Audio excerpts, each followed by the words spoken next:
21e édition de la Minute de l'économie pour 2013. Madame, Monsieur, merci de nous retrouver pour faire le tour de l'actualité économique d'ici et d'ailleurs. Tout de suite, le sommaire. Bientôt, des dirigeants à la tête de la Banque des PME. Ce sera au sortir du premier conseil d'administration convoqué le 21 mars prochain. Pour mémoire, la Banque des PME avait été annoncée par le chef de l'État en janvier 2011 lors du comice agro-pastoral des Bolova. Son capital social, soit 10 milliards de francs CFA, a déjà été débloqué. À l'étranger, Grèce, la Troïka des créanciers demande à Athènes de régler encore certaines questions. La Grèce a fait des progrès significatifs en matière de réforme, mais des questions restent à régler selon la Banque centrale européenne. Il s'agit principalement de la suppression de 150 000 postes de fonctionnaires d'ici 2015. Et puis Boeing a fait un petit pas mardi dernier vers la reprise des vols commerciaux du 787 Dreamliner, coulé au sol depuis janvier, en obtenant l'autorisation américaine de tester les solutions qu'il propose pour régler les problèmes de batterie de l'appareil. Voilà pour la titraille, ou alors l'épine dorsale de la Minute de l'économie, acte 21. Bienvenue à tous. Le panorama de l'actualité économique d'ici d'ailleurs, Madame, Monsieur, bienvenue à tous. Financement des grands projets au Cameroun. Et bien sûr, l'Espagne vient au secours du pays à travers la signature d'une convention cadre qui se chiffre à 328 milliards de francs CFA. D'après les termes de la convention, au cours des 3 prochaines années, éventuellement renouvelables, le Cameroun pourrait solliciter le financement de cette banque sans dépasser le montant évoqué. Après la signature de la convention, les deux parties ont annoncé la mise en place d'un chronogramme de travail s'articulant sur plusieurs points, entre autres l'identification des projets éligibles à ce nouveau financement, la finalisation technique des 10 projets, l'examen des conditions de prêt et de remboursement de la dette, l'exécution effective des 10 projets. Le Royaume d'Espagne participe à la réalisation de plusieurs projets de développement au Cameroun, notamment dans le secteur agro-pastoral et de la pêche, l'assainissement urbain, le secteur des infrastructures, ainsi que la production minière. Fin de la mission de consultation des experts de la Banque africaine de développement au Cameroun. Et bien sûr, une délégation de la BAD était au Cameroun. La visite s'est achevée donc le 14 mars dernier par la ville de Douala. La délégation a passé en revue les projets bénéficiaires de ces financements. Les experts de la BAD, au terme de leur visite d'évaluation, ont exprimé leur satisfaction, notamment pour ce qui est de l'état d'avancement des travaux de la centrale à gaz de Kribi, avant de déclarer la disposition de la banque à financer davantage de projets au Cameroun. Pour ce qui est des relations avec le secteur privé, il s'agit pour la BAD de redéfinir les politiques de financement en direction des opérateurs économiques. Le financement des PME, PMI est aussi en ligne de mire afin de favoriser la compétitivité économique. Pour la période 2010-2014, la BAD met un point d'honneur sur le renforcement de la gouvernance et le développement des infrastructures. C'est donc sur une note positive que les experts de la BAD ont quitté le Cameroun le 14 mars dernier, tout en incitant Yaoundé à s'investir davantage dans les projets de développement. Bientôt, des dirigeants à la tête de la Banque des PME au Cameroun. Ce sera donc au terme du conseil d'administration convoqué pour le 21 mars prochain. La Banque camerounaise des petites et moyennes entreprises est véritablement en train de devenir une réalité. Et au vu de l'environnement, cette institution très attendue des opérateurs économiques sera bientôt opérationnelle. En effet, son au premier conseil d'administration, nous vous le disions, est convoqué le 21 mars prochain au ministère des Finances. Au terme de ces assises, on connaîtra le nom du président du conseil d'administration à élire pendant la session, mais aussi celui du directeur général et de son adjoint qui seront nommés. Mais avant, il est prévu une assemblée générale de la banque présidée par Alamine Ousmane Mey, ministre des Finances, à l'effet de composer le conseil d'administration. L'ordre du jour de cette réunion portera également sur la désignation d'un administrateur indépendant, la nomination du commissaire aux comptes et de son suppléant, ainsi que la détermination de la rémunération des commissaires aux comptes, l'allocation mensuelle du président du conseil d'administration et la fixation des indemnités de cession des administrateurs. Pour mémoire, la Banque des PME a été annoncée par le chef de l'État, Paul Barthélémy Biya Bimvondo, en janvier 2011. Lors du comice agro-pastoral des Bolova, Le capital social de cette banque s'échiffre à 10 milliards de francs CFA et les fonds ont déjà été débloqués.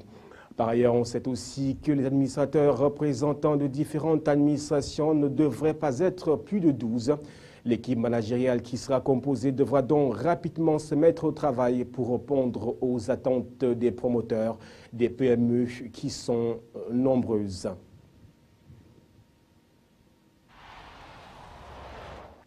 Normes et qualité, le cacao du Cameroun en ballottage défavorable sur le marché international et pour cause le mauvais séchage et surtout la mauvaise fermentation. Compte rendu dans ce reportage signé Constant, Joseph et Colin.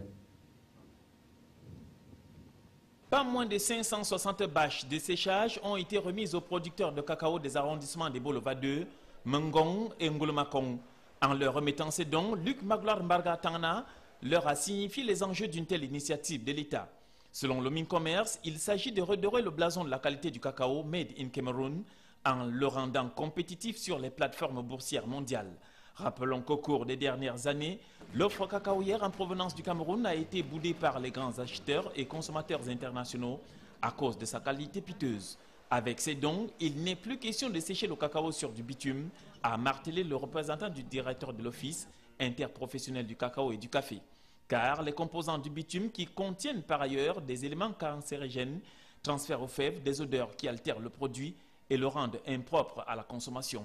Il faut dire que ce matériel hyper résistant, qui a une durée de vie de 6 ans au moins, sera mis à profit par les bénéficiaires pour donner une bonne visibilité au sacrifice de l'État dans ce secteur en lui permettant d'atteindre ses objectifs placés dans le sillage d'un Cameroun émergent à l'horizon 2035. À côté des producteurs en joie, il s'est distingué au cours des différentes étapes des cultivateurs oubliés dont la colère n'a pas été des moindres.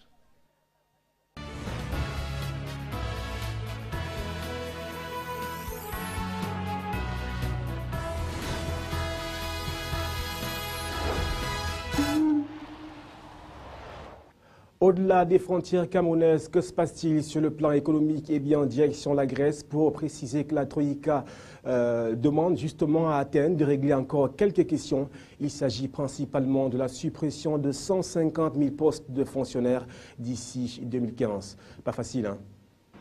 La Grèce a fait des progrès significatifs en matière de réforme, mais des questions restent à régler, explique jeudi la BCE dans un communiqué qui ajoute que les discussions entre Athènes et la Troïka, des créanciers du pays, ajournées mercredi pour permettre à ces questions d'être réglées, reprendront début avril. Écoutez à ce sujet le ministre grec des Finances. Ces questions seront réglées quand la Troïka reviendra vers la fin du mois. La Troïka demande notamment au gouvernement grec de trouver des mesures concrètes pour que soit tenu l'objectif de supprimer 150 000 postes de fonctionnaires d'ici 2015. La Troïka contre qui s'accumule la colère des citoyens grecs. La Troïka a admis que la politique qu'elle nous a forcés à appliquer était une erreur. Le résultat, c'est un énorme chômage, une énorme récession, de gros problèmes économiques et la pauvreté, avec aucune perspective de changement ou de croissance. Jeudi, une étude de l'Organisation bancaire internationale affirme que les objectifs d'assainissement budgétaire fixés à la Grèce n'étaient pas réalisables, contrairement à ceux assignés à l'Irlande. L'étude plaide pour que les exigences de rigueur des créanciers de la Grèce soient assouplies. Aux États-Unis, forte croissance des ventes de détail en février avec plus 1,1% par rapport au mois précédent, c'est-à-dire par rapport au mois de janvier. Avec 1,1% de plus par rapport au mois précédent, la croissance des ventes au détail a accéléré en février aux États-Unis à un rythme plus de 2 fois supérieur aux attentes. La hausse des prix de l'essence n'ayant pas freiné les achats d'automobiles et d'autres biens durables. Ce chiffre laisse penser que le niveau de la consommation américaine, qui représente 70% de l'économie, ne ralentira pas au cours du premier trimestre 2013, après avoir connu une progression de 2,1% au cours du dernier trimestre 2012. Transport aérien à présent, Boeing a fait un pas géant, un très grand pas même, mardi dernier vers la reprise des vols commerciaux du 787 Dreamliner, cloué au sol depuis janvier dernier. Boeing a fait un pas mardi vers la reprise des vols commerciaux du 787 Dreamliner, cloué au sol depuis janvier, en obtenant l'autorisation de l'Agence fédérale américaine de l'aviation de tester prochainement les solutions qu'il propose pour régler les problèmes de batterie de l'appareil. Les autorités avaient annulé mi-janvier l'autorisation de vol des 787 dans le monde entier, clouant au sol les 50 exemplaires déjà livrés. Des précisions du directeur de Boeing, justement. Nous sommes en train de passer les tests pour déterminer quand les 787 pourront voler à nouveau. Comme Mike l'a dit, nous ne pensons pas que ça prenne des mois, c'est plutôt une affaire de semaines.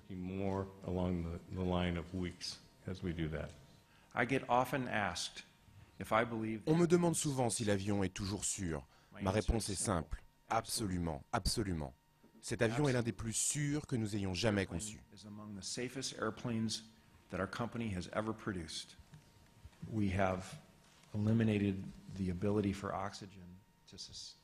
Nous avons éliminé la possibilité pour l'oxygène de démarrer ou d'alimenter une combustion.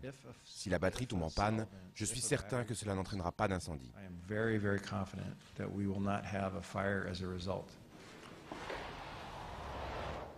Voilà, madame, monsieur, pour être complet, place actuellement à la rubrique que vous appréciez personnellement. Il s'agit bien évidemment du chiffre du jour. Il est de 328 milliards de francs CFA et bien sûr, c'est le montant de la convention cadre signée entre le Cameroun et l'Espagne pour favoriser notamment le financement des projets dans notre pays, le Cameroun. Voilà, madame, monsieur, c'était la quintessence donc de l'actualité économique d'ici et d'ailleurs sur votre chaîne. 21e édition. On se retrouve donc prochainement pour la 22e édition. Merci à toute l'équipe qui m'accompagne, qui travaille pour vous présenter ce programme. Merci également à vous qui nous regardez chez vous à chaque fois. Regardez la minute de l'économie, c'est la meilleure chose que vous puissiez faire. Au revoir.